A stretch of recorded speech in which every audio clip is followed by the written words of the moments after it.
Hello, ladies and gentlemen. I'm Stone Freeman, and I'm a junior here at Bishop Hendricken High School in Warwick, Rhode Island. I'm part of the school's flow group, where we help coordinate blood drives in order to save lives.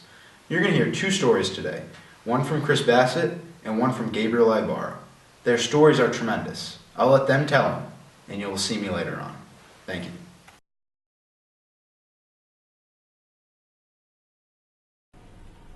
Hello, to anyone who doesn't know me, my name is Chris Bassett and I'm a student here at Bishop Hendricken High School. When asked, people often answer that blood donations are used in emergencies such as the Boston Marathon bombing, a terrible car accident, or even cancer. Well, when my brother was born, he was extremely sick in the hospital and needed a lot of blood, linked up to many different breathing machines to keep him alive for the first 9 months of his life. After many misdiagnoses and putting my parents through a tough and confusing time, doctors finally diagnosed him with X-linked agammaglobulinemia, an inherited immunodeficiency in which the body is unable to produce the antibodies needed to defend against bacteria and viruses. Roughly 4 months later, I was born with the same exact condition. My brother and I inherited this deficiency from the X chromosome on my mom's side. Women can carry this condition but do not suffer the symptoms that their male offspring does. Ever since I was born, I was given a blood product to keep me alive, which allows me to live my somewhat normal life. This blood product is infused to me every 3 weeks and is known as immunoglobulin.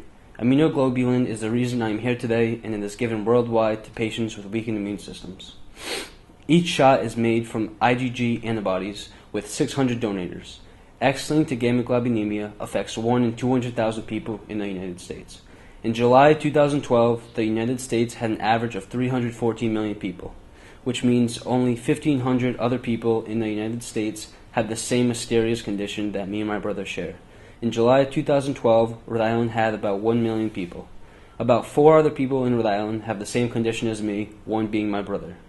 To keep these 5 Rhode Island patients alive, it will take 6,000 donators every 3 weeks. It's because of these unheard of conditions and emergencies like the Boston Marathon that we need to inspire everyone we know that is eligible to donate every 56 days.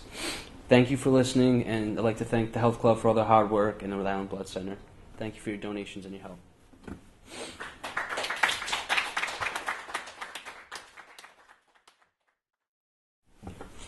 Two years ago, I was the same as you.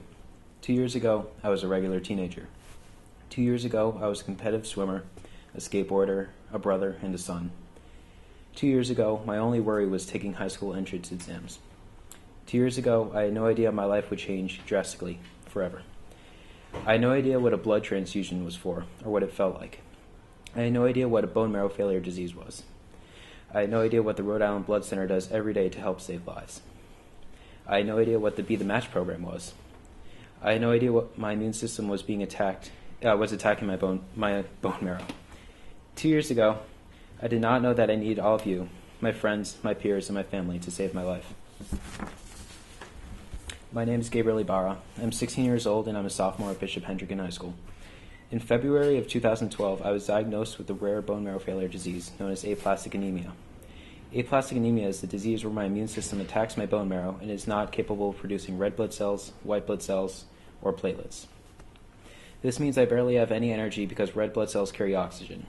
I bruise and bleed very easily because platelets clot blood, and I can easily get sick or an infection because white blood cells make up my immune system. I started feeling symptoms of my disease in the fall. I was coming home from school extremely fatigued. I was noticing large bruises on my arms and legs. After visiting my doctor for a cold I couldn't get over and a blood test showing an extremely low platelet count, I was immediately sent to see an oncologist. They thought I had leukemia. I then had to undergo surgical bone marrow biopsies and was officially diagnosed with moderate aplastic anemia. After being diagnosed, I was devastated. About a month after my diagnosis, my condition changed from moderate to severe aplastic anemia. My platelet count would drop under 10,000, while a normal person's is around 400,000, and my energy level and immune system was very low. I was restricted from swimming, skateboarding, being in public places such as the movie theaters, everything I really enjoyed doing. It was really hard for me to try to be a normal teenager. I had to receive 10 units of platelets a week and 2 units of red blood cells every 2 weeks. Soon every week, along with other kinds of IV infusions. I had to do this for the next 3 months, the rest of the school year. The only cure for aplastic anemia is a bone marrow transplant. My 2 brothers were tested, but unfortunately they are not a bone marrow match for me. Soon, my family and school plan multiple bone marrow and blood drives. I visited the Boston Children's Hospital multiple times to see specialists in the transplant team, while visiting the Tomorrow Fund Clinic at Hasbro Children's Hospital at least twice a week. The risk of fatality is much greater with a non-related bone marrow donor, and unfortunately, a perfect match has not yet been found. I only had one other option for the treatment. Since now I had become immune blood transfusion dependent, meaning I could not survive 1 week without red blood cells and platelet transfusions. That option was immune suppression chemotherapy. This therapy has only 30% chance of remission for aplastic anemia. The purpose is to kill off my white T cells and lymphocytes, pretty much my entire immune system, to trick my bone marrow into working on its own. The week after summer started, I was admitted to the hospital to start treatment for my disease. I did a few rounds of chemotherapy known as ATG, which I had an allergic reaction to.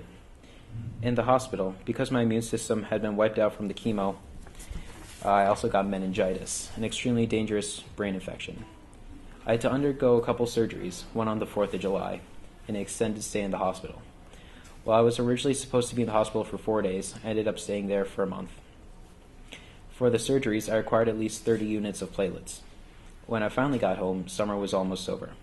I was pretty bummed I wasn't able to hang out with my friends, play with my band, or go to many concerts, or even play any of the heavy drums at marching band camp. I had to continue on IV antibiotics for the next 6 weeks at home. So basically, I had a pretty bad summer.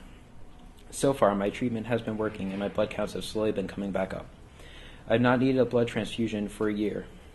Soon I will finish the immune suppression therapy. At this time, we will know if it worked and if my bone marrow can produce blood cells without medication and transfusions. I'm still looking for a bone marrow match, because a transplant would be the only cure for my disease. So now that I've told you my story, I do not want you to feel badly for me. Because of you, I am alive to tell it. You are all heroes. Nearly 11% of all blood donations come from high school-age students. This year, about 800 blood donations were given, helping over 25,000 patients in our community. That's a lot of blood.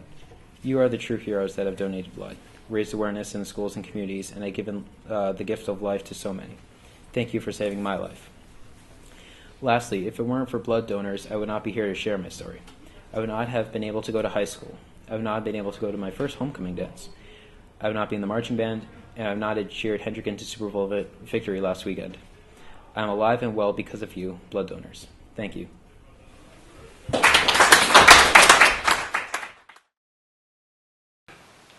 Aren't their stories amazing? In order for you to get involved, go to either bethematch.org or your local blood center. We'd like to thank the Rhode Island Blood Center for all their help and cooperation along the way. Thank you, and have a good one.